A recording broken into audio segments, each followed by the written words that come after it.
Falling for Her Husband, The Rinaldi's Book 3 by Karen Erickson. Narrated by Samantha Prescott. Chapter 1. Once upon a time there was a woman who fell madly in love. She met the man who would quickly become her husband, and she knew without a doubt that he was the man for her. He would be the only man for her. She married him in a brief ceremony at City Hall in downtown Manhattan. No fanfare, no party, no gorgeous fairy tale gown. Just her and him and the official who declared them man and wife and a few witnesses.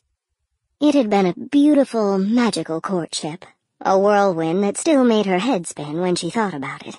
How sweet he'd been, how attentive. She loved the way he smiled at her, spoke to her in that low, slightly accented, sexy voice of his.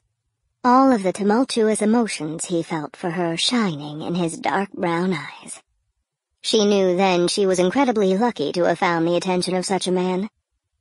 Now, though, sometimes late at night when she was all alone, usually in the hushed quiet of yet another nondescript hotel room in some unknown glamorous city that was glamorous for everyone but her, she had an overwhelming feeling of deep, confusing regret.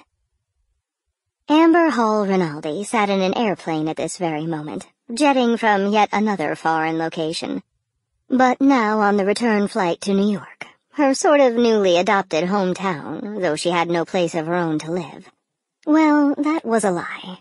Her husband kept an apartment in the city, but she refused to stay there as of late. And there was her husband's home in Milan, Italy, but she hadn't been there in months. She hadn't seen her husband in months either, and she missed him terribly. Along with missing him came the avalanche of regret again. Regret she hated to linger over. She was young, in her early 20s, and with a modeling career that had kept her busy, focused, and making consistent money since she was 15 years old. She'd done a lot, seen a lot, and was in many ways a jaded, tired soul. Overdramatic, but true. "Why are you looking so blue, love?" Her agent, Debbie Kay, nudged Amber's side with a gentle elbow. "If you keep frowning like that, your mouth will never smile again." Amber couldn't help but let a smile break out on her face at Debbie's words. That's one of the oldest lies in the book. "How about this? You keep up that frown and you'll have wrinkles on your face."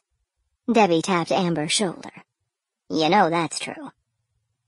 A sigh escaped Amber, and she shook her head, kept her eyes focused on the tiny window she sat beside. But all she could see was the fluffy white cloud. Sample complete.